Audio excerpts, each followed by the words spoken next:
தான் டிக்கெட் வித்தாங்க. பிளாக்ல சாப்பாடு விக்கிறத நான் பார்த்தேங்க. நானு காசு அதிகமா கொடுத்தா டிக்கெட் கிடைக்கும், இங்க சாப்பாடு அதிகம் கொடுத்தா சாப்பாடு கிடைக்கும். என்னங்க இது அரசியல்? அதனால புதிய வரவர்கள் அந்த வரவெல்லாம் நம்மளுக்கு ஒண்ணும் செய்யாது. இன்றைய காலகட்டத்துல பாஜக பலம் பொருந்திய கட்சியாக வளர்ந்திருக்கிறது, வந்திருக்கிறது. ஏற்கனவே எங்கள் வாக்கு வங்கியை நாங்கள் நிரூபித்திருக்கிறோம். 2026 யார் சொன்னாலும் இன்றைய ஆளும் கட்சியோட எங்கள் கூட்டணிக்கு தான் போட்டி என்பது எனது கருத்து. நான் ஏற்கனவே சொல்லிட்டேன், தாமரை இலையில தண்ணி ஒட்ட வேண்டாம். தாமரை தண்ணியில வளரப்போகுது, மலரப்போகுது. இலை அந்த தாமரை இலையில ஏன் ஒட்டணும்? அதை பத்தி எங்களுக்கு கவலை இல்லை. தாமரை தண்ணியில வளரப்போகுது, மலரப்போகுது. எல்லாரும் ஆச்சரியப்படும் அளவிற்கு மலரப்போகுது. அதை தம்பி விஜயும் பார்க்கதான் போறார்.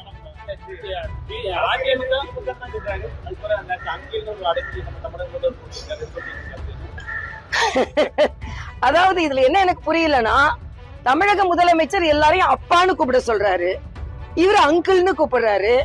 அப்ப இவர் தமிழ்நாட்டுல இருக்கிறாரா இல்லையா என்னன்னு தெரியல. அட்லீஸ்ட் அவர் அப்பான்னு கூப்பிடுற மாதிரி அட்லீஸ்ட் மாமான்னு கூப்பிட்டாலும் பரவாயில்ல, அங்கிள்னு கூப்பிடுறாருன்னா அது எல்லாமே அரசு. ஒரு எழுதி கொடுத்தவரு அப்படி எழுதி கொடுத்துட்டாரு, அவ்வளவுதான், வேற ஒண்ணும் இல்ல. வசனம் எழுதி கொடுத்தவர் அங்கிள் மிஸ்டர் PM அப்படின்னு கொடுத்தாரு. திடீர்னு கத்துறாரு, திடீர்னு குறைக்கிறாரு. ஒரு ஆச்சரியமா இருக்கு, பயந்துட்டேன். திடீர்னு நடத்தையே காட்டுவோம் அப்படின்னு அப்புறம் திடீர் குறைக்கிறாரு.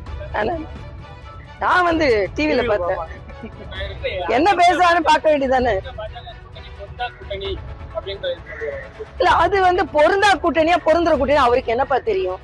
எத்தனை நாள் அரசியலை அவர் பின்பற்றி இருக்கிறார், அரசியல் ஞானம் பெற்று இருக்கிறார். அவர் அரசியல் ஞானம் இல்லைன்றதுக்கு கச்சத்தீவை பத்தி சொல்றதே ஒரு உதாரணம். அது மட்டும் இல்ல, அரசியல் ஞானம் சுற்றிலும் இல்லைன்றதுக்கு மரியாதைக்குரிய பாரத பிரதமர் என்ன செய்யறாருன்னு கேக்குறாரு. இன்னைக்கு அவங்க பிலிம் இண்டஸ்ட்ரி வளர்ந்துருக்கிறதுக்கு காரணம் பாரத பிரதமர் தான். இன்னைக்கு தனி விமானத்துல போனார்ல, எங்கேயோ யாரு கூட இல்ல, தனி விமானத்துல யாரோட கல்யாணத்துக்கோ போனாரு.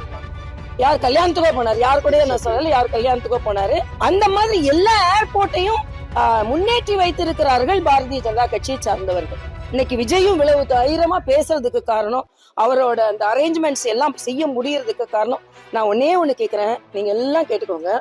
இவ்வளோ பெரிய ஏர்போர்ட்டை எந்தவித பிரச்சனையும் இல்லாம மரியாதைக்குரிய பாரத பிரதமரின் வழிகாட்டுதலில் அங்கே உள்ள தொழில்நுட்ப கலைஞர்கள் நிர்மாணித்து கொடுத்திருக்கிறார்கள்.